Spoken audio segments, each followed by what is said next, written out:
Good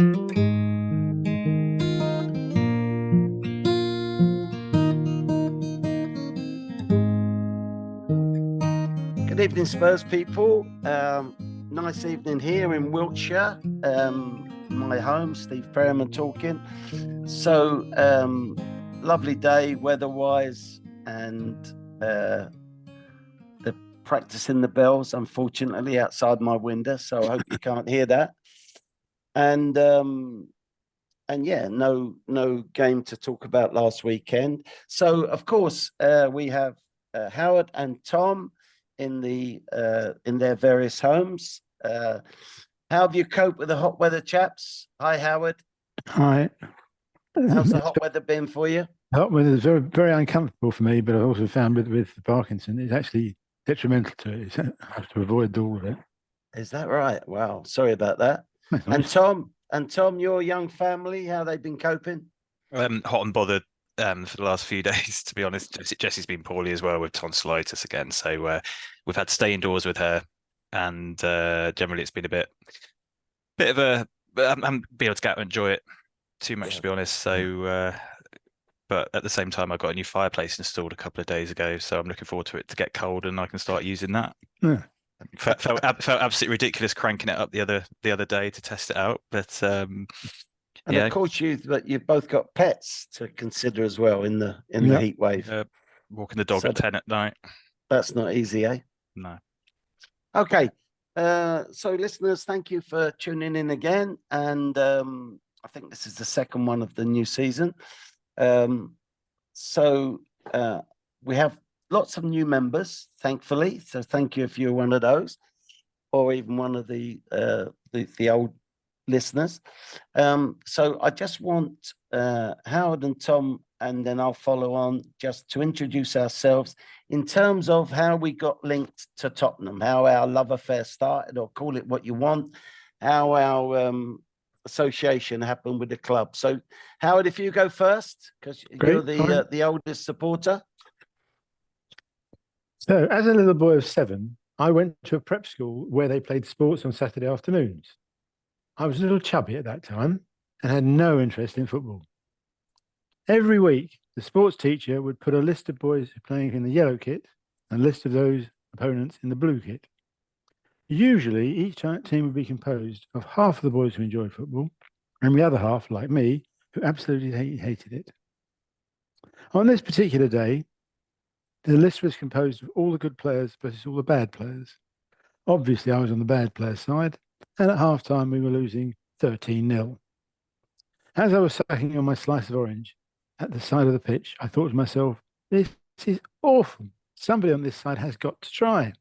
So in the second half, I ran around like a lunatic, and the final score was still 13-0, which I thought was a great result. You drew the second half. Exactly. At the end of that match, my dad picked me up and he stopped at the newsagent to buy the evening paper.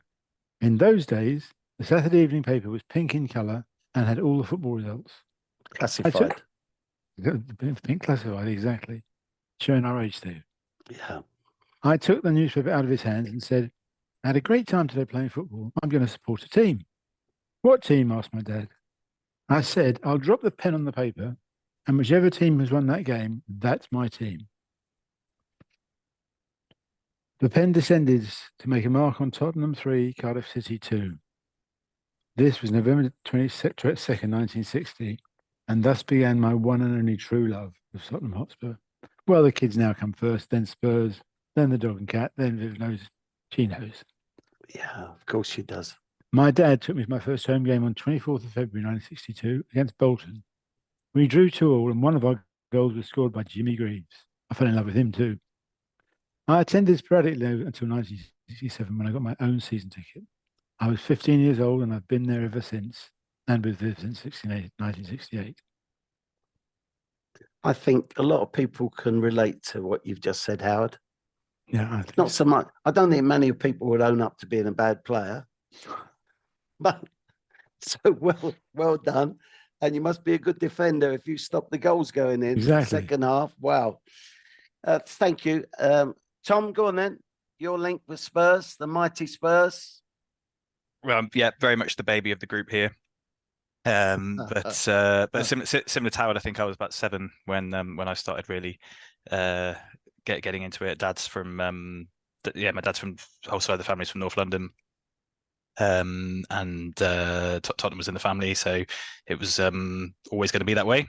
And I think, yeah, it was probably when I was about 6 or 7, earliest memories of watching the very last bit of Chris Waddle and the very early days of Gaza and Lineker, really, where I started really feeling it, and wearing the yellow away Hummel Holston kit, I think was the first one I wore it, playing football at school, and it just became an absolute obsession.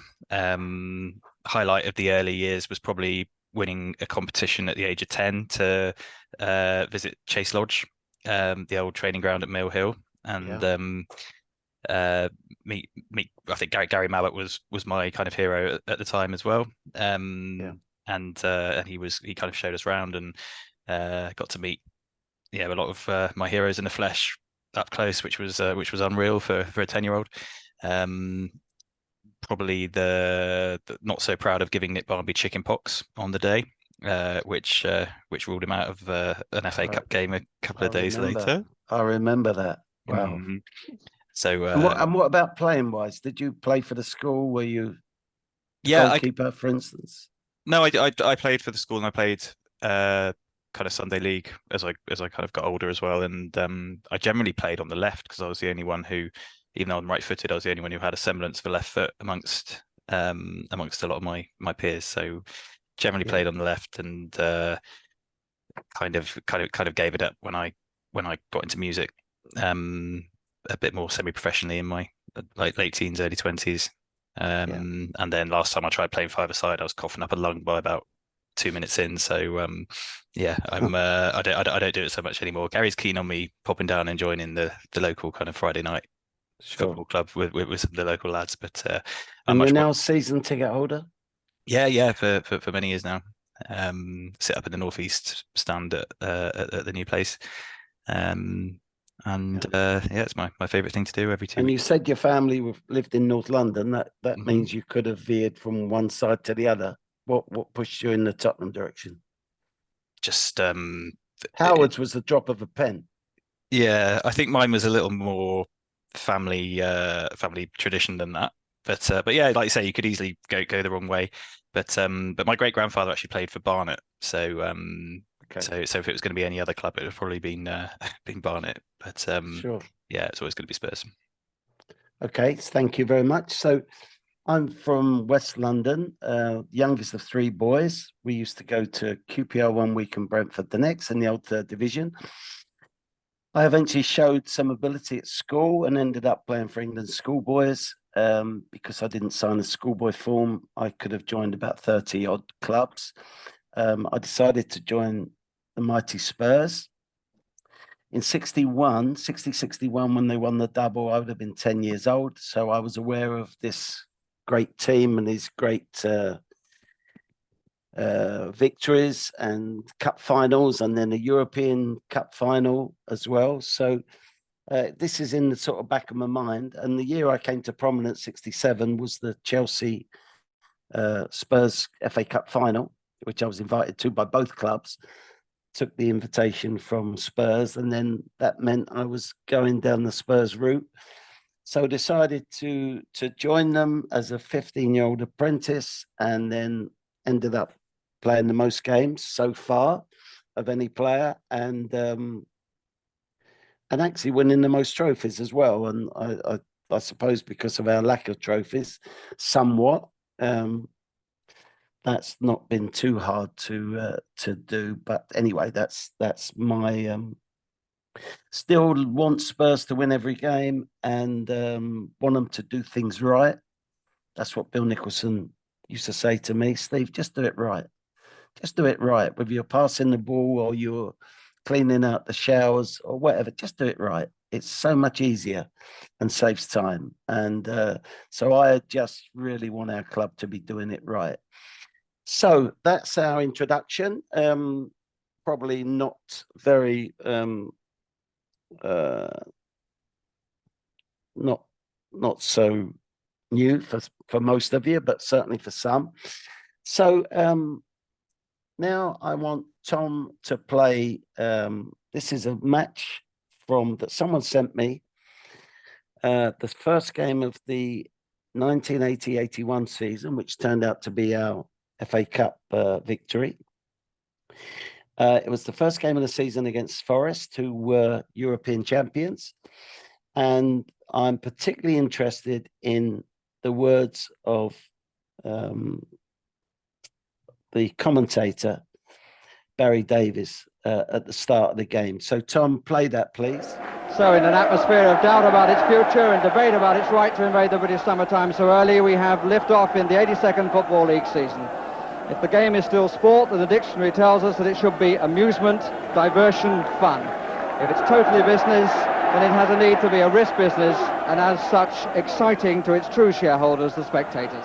So that game, for the buffs out there, we won 2-0, goal from Glenn Hoddle penalty, and the twinkle-toed Garth Crooks with the second that sealed the win.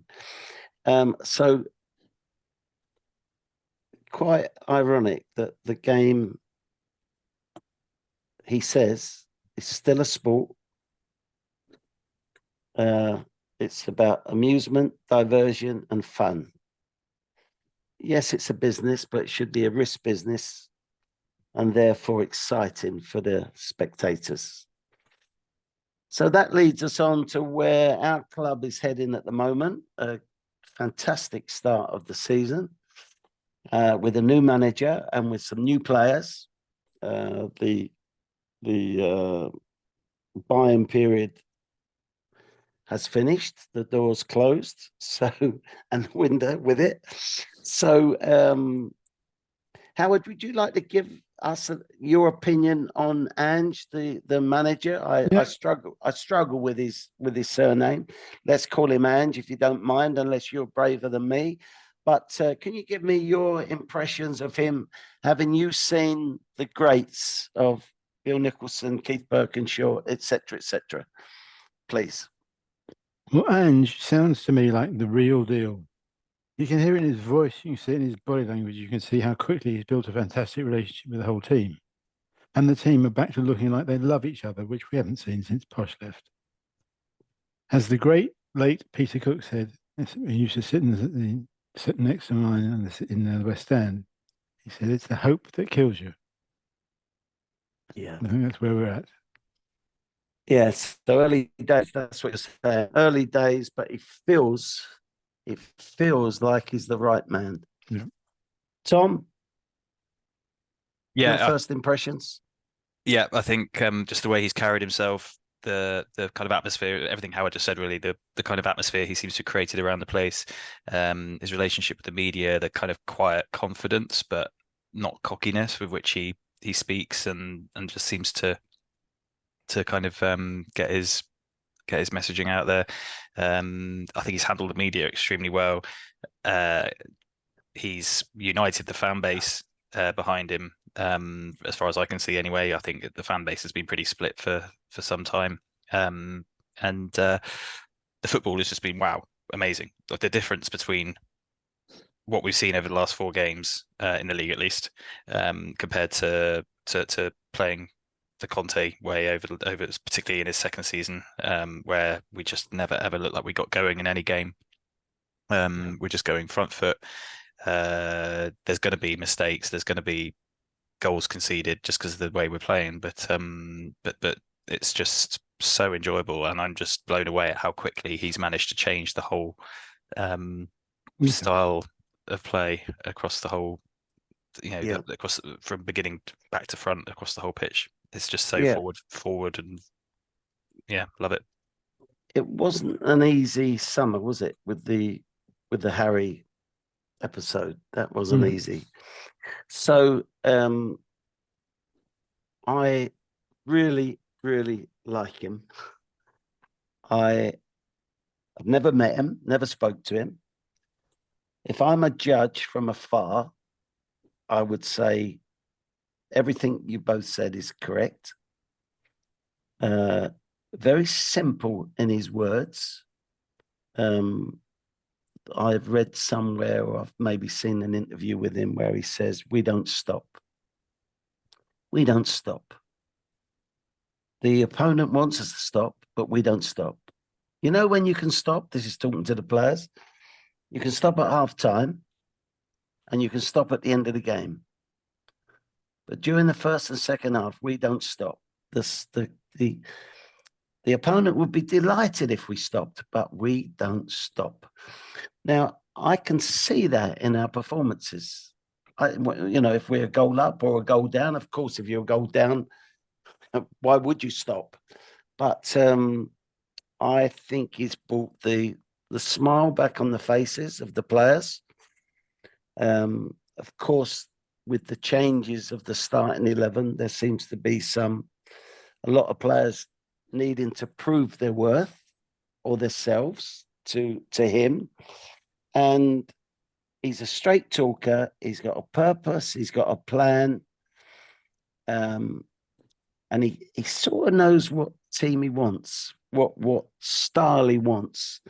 And it's as if that's his way, and that's the way that he's going to do it. And I think I mentioned in my criticisms of before, I've been asking who sets the tone. Well, he certainly set the tone with his words and his direction, and he's the only time I felt he was a bit fluffy was when I saw the piece of film of him making Son the captain. That's the only time I've felt, oh. But anyway, people will say the Fulham game and the selection, that was a blip. So we've had one home game. Were you both at the home game? And how was the atmosphere within the crowd as per their expectancy? I think, as we said, they all feel very excited about it. And you can all see it's going forward, which he's promised he would. You can see it, the relationship between the players. They seem happy. They have a good time. Absolutely. They're smiling. Yeah. And I think Morrison's probably been outstanding if I have to put back a player. But all of them seem involved. And the players that we know talking to you during the last couple of years, the players that you don't necessarily reckon, but you mentioned them to us and people, Sure. and those players are still at the team, still at the club, but they're not in the squads anymore. Not in the squad, absolutely. Tom, you had something to say there? just that atmosphere was, it was first game of the season, so it was very, you always get a kind of bit of a new season buzz atmosphere in those matches. But this one did feel like the start of a new era, without meaning to sound too cheesy there. And I think what was really interesting as well was that there was a coordinated protest outside the ground before the game about ticket prices. So it could have got quite, it had the potential to get quite nasty and spill in, perhaps if things weren't looking positive on the playing front. But it was good because the protest got done, point was made, and then it was forgotten about while the players were on the pitch, and the players all received full support from the crowd. And it was and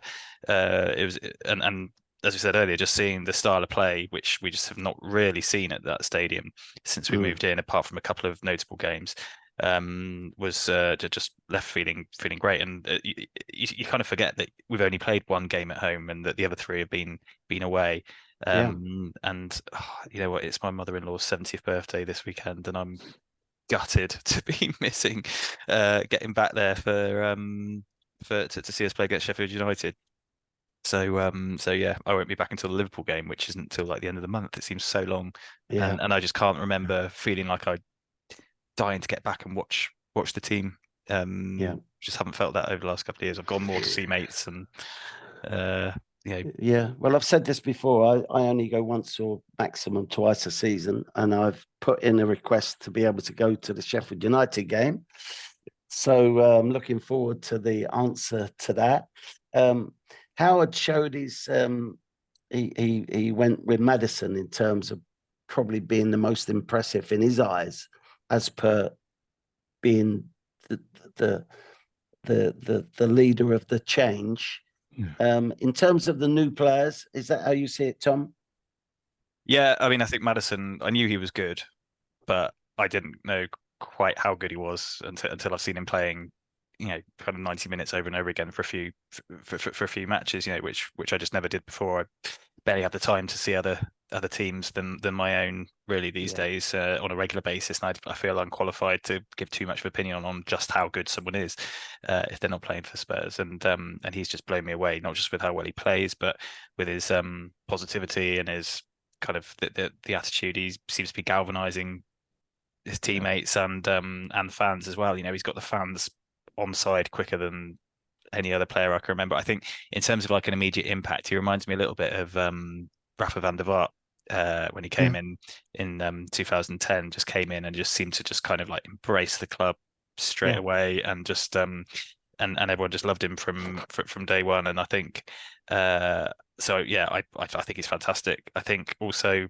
Bissouma. Yeah, we're looking at him play, and we're just thinking, what on earth did Conte? What was he playing at? Okay, that's my next question. Of the players that were there before Ange, which one do you think has had the most effect on Howard? Okay, Bissouma. Bissouma good. I think the signs in the last couple of games are that he's starting to be the player he should have been last year. Absolutely. But I think also bear in mind, I think we as supporters don't recognise that a player should be out for weeks with an injury, whatever the injury might be.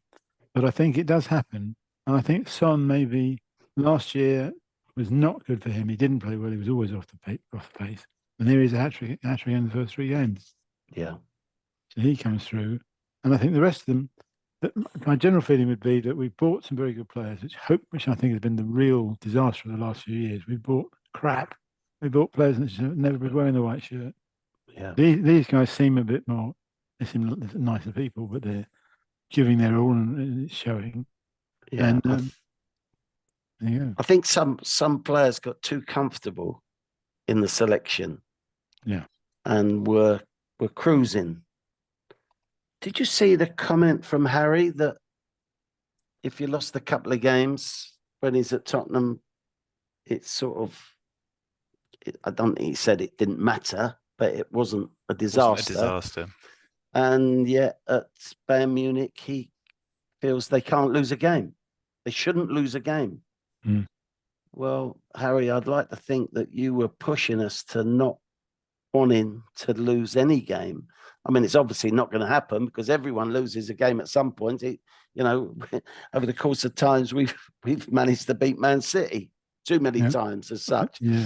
So it's going to happen. But please, Harry, come on. I kind of feel like he's never looked on Twitter after Spurs hadn't won for 2 games if he doesn't think it's a disaster. Well, exactly. That's right. So it's and I'm linking that with the committee.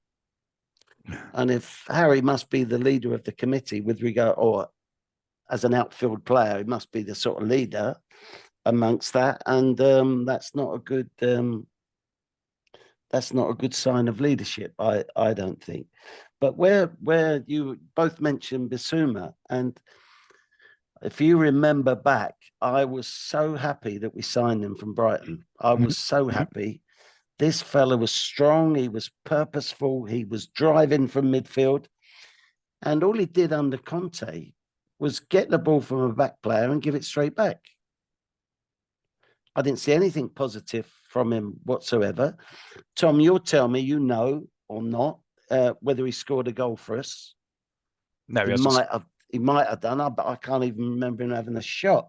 No, he hasn't scored. He's had a couple of shots in this season so far. Yeah, sure. But last season, no, he was playing too deep. Yeah, shackles were on. The shackles were on. And I mean, what sort of manager stops a player of that ability going to do what he does? It seems ridiculous. So I was starting to question my own judgment the longer last season went on. And now in 2 games, he's completely turned me back to where I was, feeling what a good player he is. And actually, the combination of Maddison and Bissouma, it looks like they own the ball.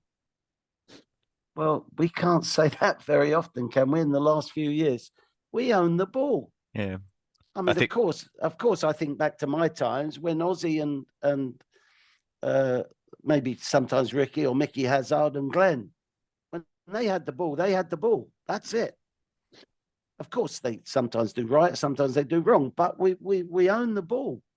So And we still got Bentancur to come back, wow, how good is that? which So, which will probably be good timing for the African Cup of Nations. Yeah. because we're going to lose, Okay. Basuma and Sarr for a period at that point. Tom, could you check this out for me at some point in the future? Someone said we have a 2 weeks off. They talked about having a 2 week gap in because the players get too long in Yeah. the snow and all the rest of it. Yeah, And last year they introduced it, but only for certain. Where to be fair, it's quite sensible. If City were playing on a Tuesday, you didn't want them playing international on a Wednesday. Sure, absolutely. So, but I thought it was to cope with the African nations. Could be. That's what I thought. So I'm not saying that's nailed on. Tom, you can investigate that for us, would you please, when you're ready? So on it. So yeah, but isn't it nice to be looking forward to games? Exactly. Actually, in this international break, I've missed the football. That's a bit of a comment on the England game, I have to tell you, but probably this one against Scotland is going to be a bit livelier. But yeah, this when you think how quickly this has happened, if you think about the noise going on around Enick and Levy and disenchantment and ticket prices that you mentioned, Tom, and possible people showing their unrest, all of a sudden that's gone, absolutely gone. And we're all on the up and we're all feeling positive, and lots more people are being brave enough to speak to me about Spurs now, when over the last couple of years they didn't want to go there just in case I got upset. So looking at the other games, chaps, this is a new one on you, so don't worry Howard, particularly if you've not got an answer. But has any players in the other teams so far this season impressed you? I'll go to Tom first, if you don't mind. So Howard's got a bit of thinking time. Oh God, Ferguson, Ferguson, yeah, Brighton striker, immediately looks like he's a potential star of the future already, doesn't he? So handful, young, and just very strong. Target centre forward already, yeah. Doesn't need a lot of space to get his goals. Who's he remind you of? He's a threat. I love him. I absolutely love him. Howard, have you got one? I think going in both directions. I think he's picking one defensive midfield player, partnering one more creative midfield player. I think seems fine. Yeah. But 2 years ago, you'd have said Sip would be no. Oh, Skippy. Yeah. Skippy was the player they all talked about coming through. Yeah. And I know he had a fair few injuries last season, but he didn't play that much. And now we're back into a new season. He seems to have slipped down to third in the rankings again. Yeah. Is he good enough to hold up with those other players? Well, Sarr is a very good player, you know. I think so. He's got great legs and great energy and a terrific engine. So I think Skippy's going to have to sort of be out of it for a little while. But all I ask supporters is getting my homegrown hat on again. Just be patient with this kid. Just be patient. I think for any midfield player that we were judging last year, sounds stupid to say it, but I don't think there are too many options to pass the ball forward. I really don't. And yeah, you'd say, well, how did Harry score them goals then? Well, okay, but I don't think he was a real sort of target man for a midfield player, personally. So in terms of the other teams, I think Sterling of Chelsea. Yeah, he's back, isn't he? He's back. I'm amazed that he wasn't picked in the in the international team, and he looks like he's got his hunger back for the game. I'm not sure that it ever left him, but I just didn't notice him so much. And it looked like the move from Man City to Chelsea had cost him something. And of course, his team, the Chelsea team, was not as good as the one he left, was he? The Manchester City team. But he looks like he's got the devilishment back in his game. And the change of pace and the attack the box, and I'm so pleased with him. And if it's Poch adding to his game, I'll be delighted with that, because I'm still a fan of Poch.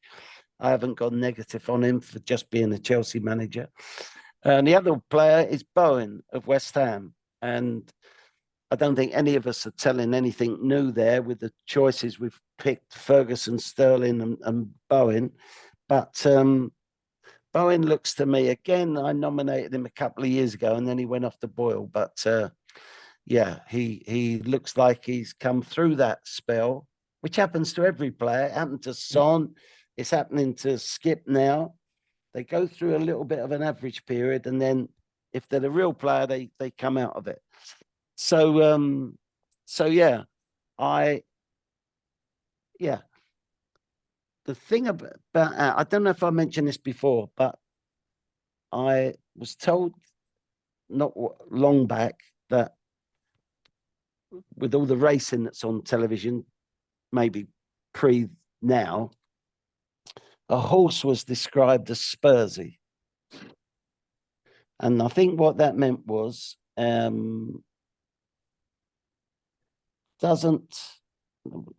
made some notes here.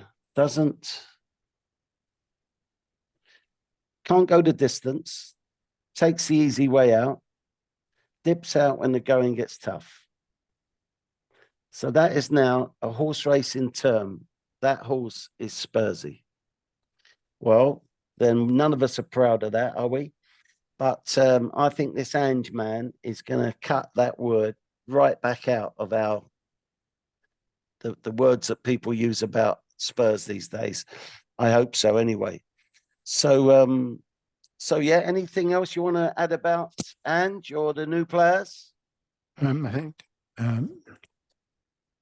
one of the things we looked at here is that we were very critical of Daniel Levy, and I've always been critical and still am. But I do feel that when we read the papers every day and read Sky Sports News dictate every day, you thought, okay, these are players worth buying. But you never heard Daniel. You never heard him being interviewed. You never heard him saying a word. But he seems to have got the players that Ange wanted him to get. Yes, so it seems. That's all you can ask. So it seems. I think in fairness, I think in fairness, when you look at the players we've signed since Paratici came in, there aren't really any duds there, are there? I mean, when you think Udogi, Sarr, they all came in last year. And the Swedish player. Kulusevski, Romero, Bentancur. Yeah, I mean, I think Emerson has certainly turned things around since he had a real, unfortunate period. Yeah, I mean, I think Paratici deserves a lot of credit for a lot of the players who came in over the last couple of years, and by all accounts, he's still consulting. Sure. But yeah, I mean, it's good because I think that's when you look at like the signings since probably certainly the later period of Poch's era. I mean, we didn't really sign any in the middle of it, but certainly when you look at that summer where we signed Clark and Ndombele and Lo Celso, and after that, it just seems like a load of wasted money now when you look at how much was spent there. And recruitment didn't really pick up at all until Paratici came in. I think. And since then we've got some really, really good players. Pleased to see Sanchez go. I think it's right that he did. I feel bad for him that ever since that game, I can't remember who we were playing against, where he was getting booed onto the pitch. AC Milan. Was it AC Milan? Yeah, we needed a goal, and they substituted and put him on. there was a league game as well where he got booted on as well, and I just really hate that.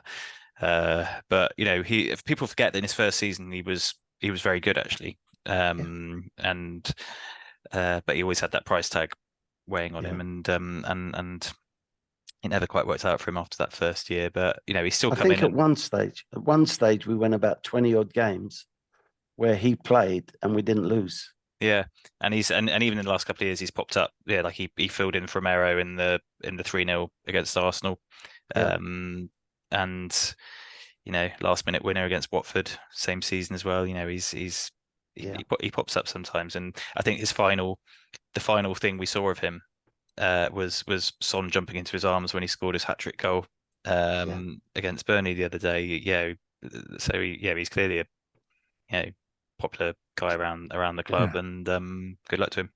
Howard, any opinion? Any opinion on him? On which one? Sorry, I jumped ahead. Sanchez. Yeah, I think he's got to go. To me, it was always one mistake in the game to be made. You kept waiting for it to happen. It did happen. Yeah, there was a big mistake in him. The other player who's very questionable is Richarlison. Well, no one's mentioned him yet. I'm mentioning him unhappily.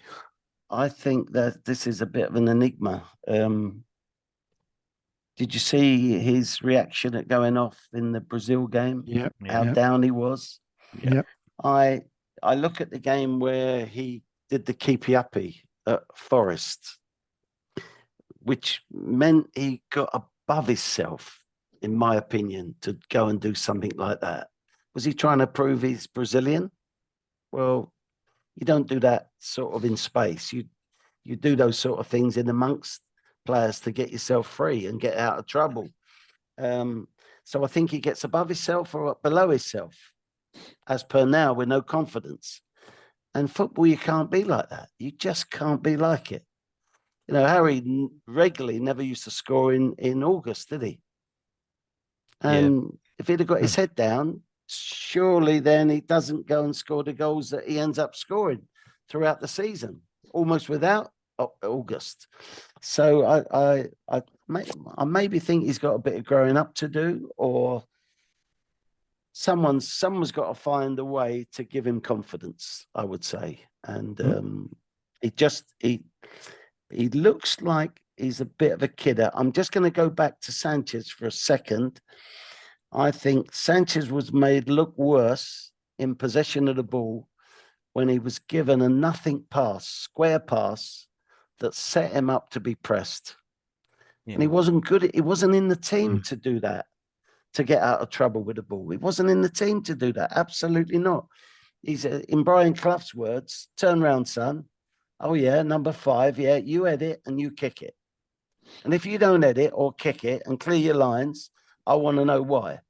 I think he was that type of player. And if people were putting in positions with the ball, feeding them the ball that they could have played anywhere else, I think that's the wrong choice to play to him. And I'm talking about a Premiership footballer here. Maybe I should be saying every player should be able to play as such. Well, of course, but people like Larry Lloyd and Burns won the European Cup twice with Clough, So, you can't have footballers in every position. You've got to have job players in any team. And I would like to have seen him with players that could not give him the ball so much, but give him it when it's right. And I would think that would be a different judgment. So Tom, you're not going to the Sheffield United game. Howard definitely is. Yep. And I'm half going, half not going. So, if I go, I'll see you there, Howard. We're going to meet up on Thursday, going to see the Temptations. Yep. Unfortunately, Tom, you're not invited to that one. I've seen him before. Don't need to. I love it. I won't take it personally. What a good reaction. But and I want to just give a mention to a good friend of mine, Darren, who had a car accident in the West Country. His car aquaplaned off the road and went down 90 feet. Thankfully, he's not injured, but he's very, very lucky. But big Spurs fan. So Darren, hope you recover soon, and hope you're getting your confidence back to drive. And if you do, if and when you do that, I expect you'll be going to Spurs, and I might see you there Saturday as well. So thank you, chaps, for your input. And are you watching the England Scotland game? We got about it. Out? Yeah, with me. Yeah. Yeah, good. You, Tom? I might do. I've got to be honest. I'm club all the way these Too days. much. I don't really have much interest in following England anymore. No, So we can. Do Okay, we know- troops. Go on, Howard. Do we know anything about the new young striker we bought from Forest? Brennan Johnson. Yeah. Well, he's very highly regarded by his old teammates and coaches. And I remember seeing him in a couple of games, and I thought how exciting he was. But I don't watch Forest enough to be able to sort of add to that opinion. But there was him and another one who looked the same. I think that was Gibbs White from Wolves. Right. So I sometimes couldn't distinguish between the two of them, but it feels like he's going to be exciting, Howard. So let's hope so. So let's hope our players get back safe and sound from the internationals. I think there was a thought that Romero might be injured from the last game.